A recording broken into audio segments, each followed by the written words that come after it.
Olá, pessoal, tudo bem?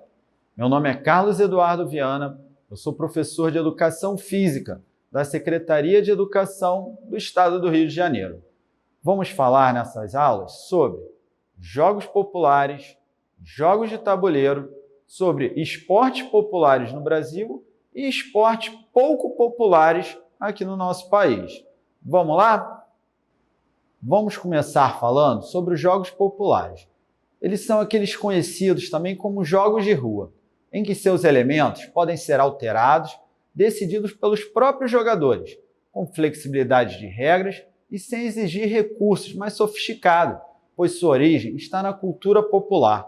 Uma das características dos jogos populares é que as mudanças dentro do jogo ficam a critério dos seus participantes, e para que possam ser desenvolvidos, não se faz necessário a utilização de materiais industrializados. A sua prática é em convívio harmonioso, de forma livre, espontânea e prazerosa, sendo uma manifestação desenvolvida desde os tempos mais antigos. Os jogos populares são atos indispensáveis à saúde física, emocional e intelectual. Sempre estiveram presentes em qualquer povo, desde os mais antigos tempos. O Brasil apresenta uma diversidade cultural imensa, fruto dos diversos povos que habitam o nosso país. Destaque para os europeus, indígenas e os africanos. Essa diversidade está viva nos nossos costumes e brincadeiras. Vamos ver agora alguns exemplos de brincadeiras e as suas origens. A amarelinha é uma brincadeira de origem europeia. A peteca, de origem indígena. A brincadeira da cama de gato é de origem africana. A criança que tem a oportunidade de brincar com jogos populares vai apresentar benefícios para o seu desenvolvimento. Através desses jogos, o praticante vai conseguir ter uma melhor compreensão das relações humanas e culturais da região onde mora. Ele vai conseguir desenvolver um espírito de colaboração, vai ampliar a sua coordenação motora, sua noção de espaço, seu raciocínio e melhora a sua socialização. Mesmo com tantos benefícios, a sua prática se torna cada vez mais rara, principalmente nas grandes cidades, nos grandes centros urbanos. E isso acontece por uma soma de motivos. Vamos ver agora algum desses motivos. O primeiro seria um aumento do número de brinquedos industrializados e com baixo custo. A gente tem também um apelo muito grande hoje de consumo pela mídia. Temos também a presença marcante dos jogos eletrônicos na vida das crianças. A violência urbana e as crianças tendo um excesso de atividades extracurriculares, não tendo tempo para brincar. Nessa aula agora, a gente vai ver a importância dos jogos de tabuleiro para o desenvolvimento do raciocínio lógico. Tanto que o xadrez, que é um jogo de tabuleiro, é matéria curricular em vários países, inclusive em algumas escolas aqui no Brasil. Veremos também como os jogos estão acessíveis e mais populares, principalmente por causa das suas versões online. Veremos como é prazeroso e divertido esses jogos. Nos jogos de tabuleiro, a gente tem que desvendar a estratégia do jogo do oponente, prever o seu próximo movimento ou iludir o adversário. O jogador exercita a cognição e estimula o cérebro, ativando diferentes tipos de inteligência, como a verbal, a criativa, a interpessoal, a inteligência analítica, além da memória visual. Novas formas mentais são desenvolvidas pela prática dos jogos de tabuleiro. A atenção, o planejamento e a memória são aumentados, uma vez que os jogos de tabuleiro com mais de 2 jogadores estimulam a comunicação entre os neurônios e a conexão entre células, resultando em um upgrade na sua rede neural. Tais benefícios ocorrem principalmente pelo fato desse tipo de jogo obrigar o cérebro a se manter concentrado por um longo período, pois a concentração vai ser fundamental para o aumento da capacidade cognitiva do indivíduo.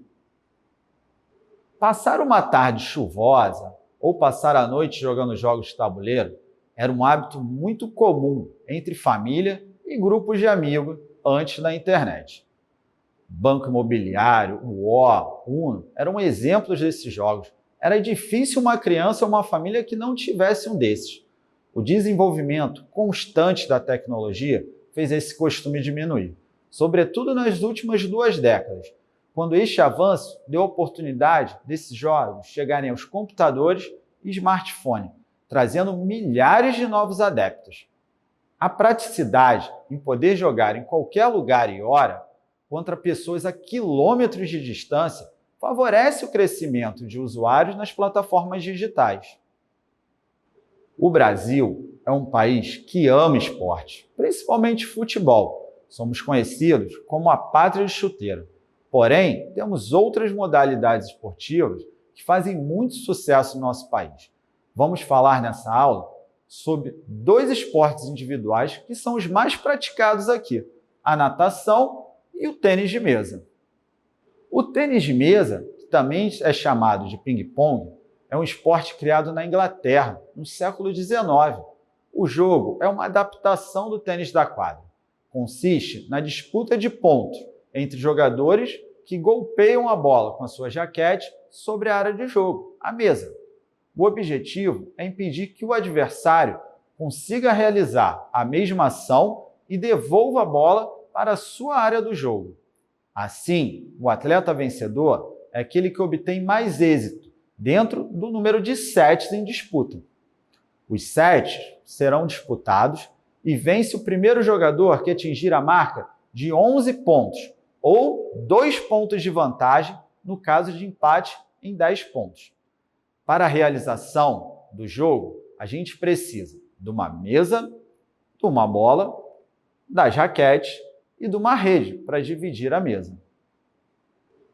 De acordo com a história da natação, a prática desse exercício teve início em detrimento da necessidade do homem de caçar alimentos.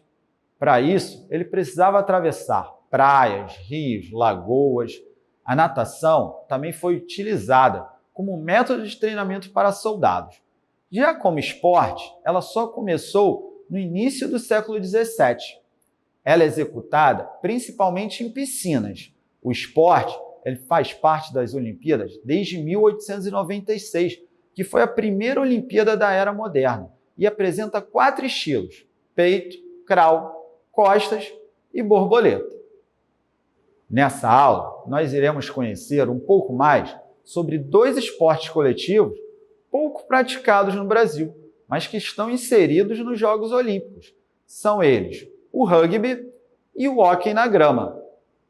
Fica uma dica: na nossa OE, você irá encontrar 2 vídeos bem bacanas explicando um pouco mais sobre cada uma dessas modalidades.